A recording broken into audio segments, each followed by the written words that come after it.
14 February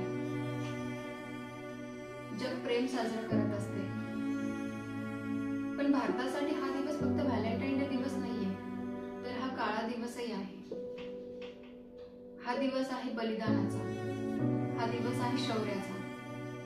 14 February 2019 या दिवशी पुलवामा येथे आपल्या वीर जवानांवरती भ्याड अतिरेकी हल्ला झाला होता आणि या हल्ल्यामध्ये आपले 40 वीर जवान शहीद झाले.